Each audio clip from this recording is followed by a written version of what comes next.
जय श्री हरि। नमस्ते श्रेयाहरू सबैलाई।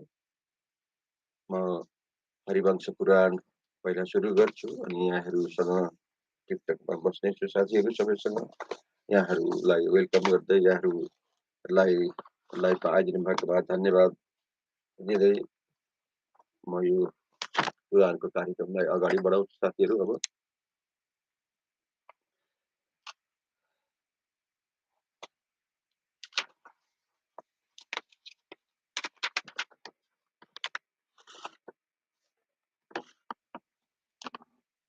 आज मैं 83तम अध्याय प्रारम्भ करने जा रहा हूँ।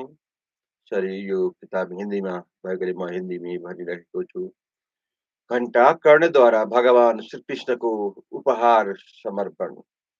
भगवान का उसे वर देना और एक मरे हुए ब्राह्मण को जीवित करना, इसी विषय में आज हम श्रवण करेंगे।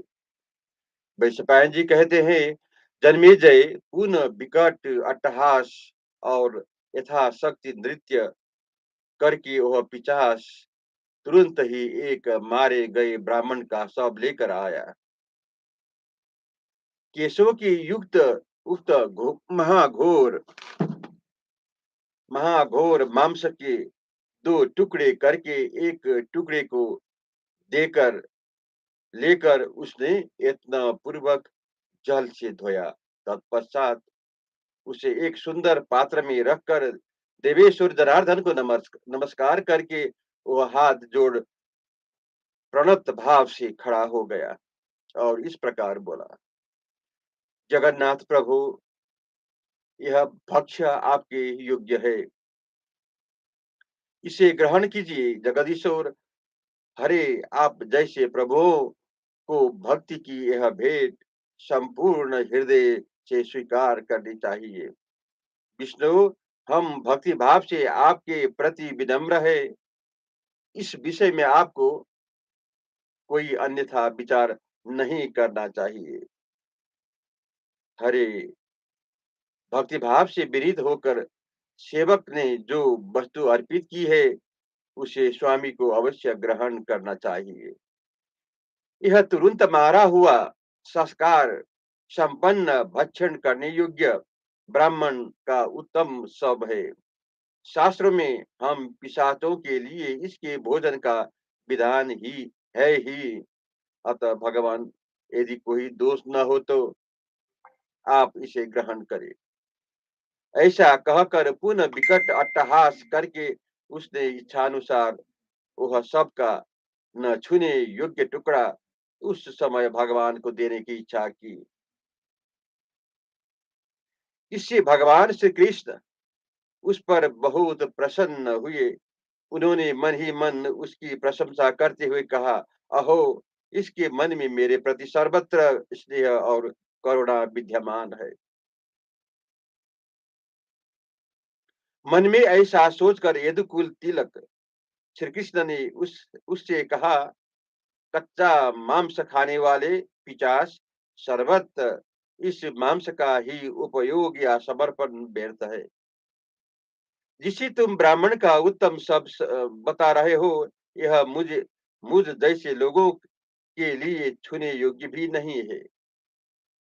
धर्म की अभिलाषा रखने वाले जीवों के लिए ब्राह्मण सर्वथा पूजनीय है। घोर कर्म करने वाले पिशाच ही ब्राह्मण की हिंसा के लिए प्रयत्न करते हैं। ब्राह्मण की हिंसा कदापि नहीं करनी चाहिए, क्योंकि वह नरक में ले जाने वाली है। अतः यह सब हमारे लिए सर्वथा अप्रिय है। इस विषय में तुम्हें कोई अन्यथा विचार नहीं करना चाहिए। मांस खाने वाले पिशाच, तुम्हारा भला हो, मैं तुम्हारी भक्ति से बहुत प्रसन्न हूँ, क्योंकि इसमें इससे मन निर्मल हो जाता है। तुमने मन शुद्धि के लिए यह यत्न किया है, इसलिए मैं तुम पर प्रसन्न हूँ। मेरे नामों का निरंतर कीर्तन करने से तुम्हारा अंतस्करण शुद्ध हो गया है, इसलिए मैं मन से तुम्हारे ऊपर अधिक प्रसन्न हूँ। ऐसा कहकर भगवान विष्णु हरि ने उस समय अपने कोमल हाथ से उस पिशाच के सारे अंगों का स्पर्श किया। ऐसा करके उन नारायण देव ने उसे पाप से मुक्त कर दिया। उनके स्पर्श करते ही उस पिशाच का रूप कामदेव के समान कांतिमान हो गया। उसके सिर पर लंबे लंबे घुंघराले केश शोभा देने लगे। भुजाएं बड़ी बड़ी और नेत्र सुंदर हो गया। अंगुलियां समान और सुंदर हो गए। नख भी समान रूप से सुंदर दिखाई देने लगे। उसके समान और सुडौल मुख में केवल नासिका ऊंची थी। आंखें प्रफुल्ल कमल के समान मनोहर दिखाई देती थी। अंग कांति नील कमल के समान श्याम थी। वह कमल के सर रूपी आभूषणों से विभूषित था। उसकी भुजाओं में केयूर और अंगद नामक आभूषण शोभा दे रहे थे। शरीर पर रेशमी पीताम्बर सुशोभित था। वह ज्ञानवान और सत्व संपन्न होकर साक्षात दूसरे इंद्र के समान शोभा पाता था। वह गंधर्व के समान गायक गायक तथा साक्षात सिद्ध के समान सिद्धियों से संपन्न थे। उस समय साक्षात भगवान विष्णु के हाथ का कोमल स्पर्श पाकर उस पिशाच का रूप जैसा अलौकिक हो गया था, वैसा रूप कालांतर में भी किसी का नहीं था। और आज भी मुनियों को भी वैसा शरीर प्राप्त होता है नहीं होता है। नृपश्रेष्ठ, उस पिशाच ने बारंबार घोर एवं परम दारुण तप करके उस समय जो दिव्य रूप प्राप्त किया वह अद्भुत था। नरेश्वर जगदीश्वर भगवान जनार्दन का आश्रय लेकर कौन मनुष्य कष्ट पा सकता है।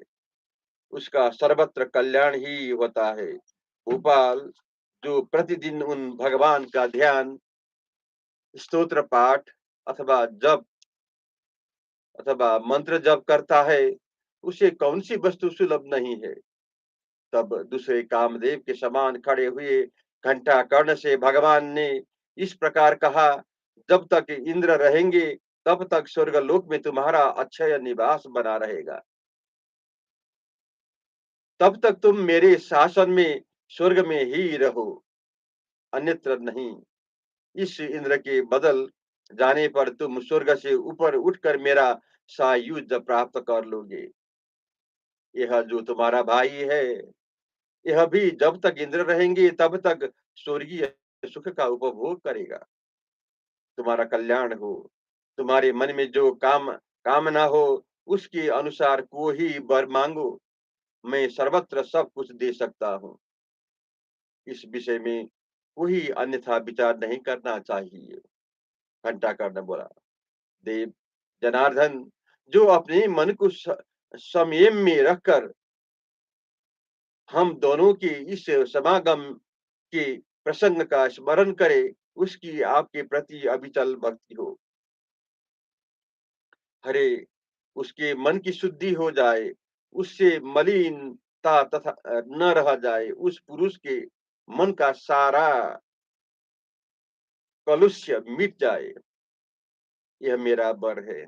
यह सुनकर देवेश्वर केशव ने कहा, ऐसा ही होगा।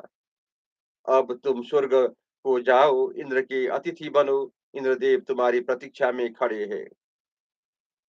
ऐसा कहकर भगवान श्री कृष्ण ने उस समय उस मरे हुए ब्राह्मण को जिलाकर उठा दिया। तब उस ब्राह्मण ने उनका स्तमन किया। फिर वो जगदीश्वर गोविंद उसका ब्राह्मण का आदर सत्कार करके उसे विदा दे उस स्थान से वहीं लौट गए जहां वो सिद्ध मुनिगण अग्निहोत्र में लगे हुए थे। वह स्वर्ग लोक का अधिकारी घंटा कर्ण भगवान श्री कृष्ण की आज्ञा से स्वर्ग को स्वर्ग लोक को चला गया। अतः राजन, यदि तुम अपनी मन की शुद्धि चाहते हो तो सदा इस प्रसंग का पाठ करो। जगतपते, इसका पाठ करने से तुम्हारा मन निश्चय ही शुद्ध हो जाएगा। जय श्री हरि, जय श्री कृष्ण।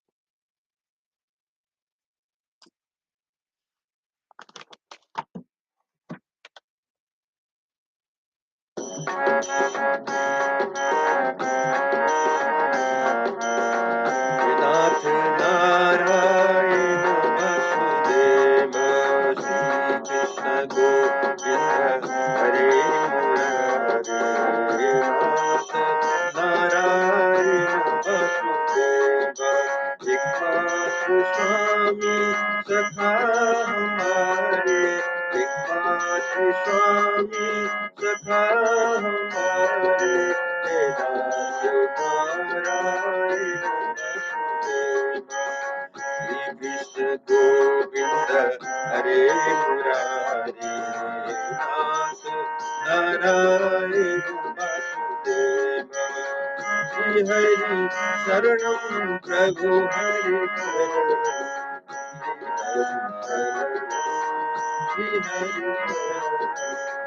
श्री हरि शरणं प्रभु हरि श्री हरि जय श्री कृष्ण।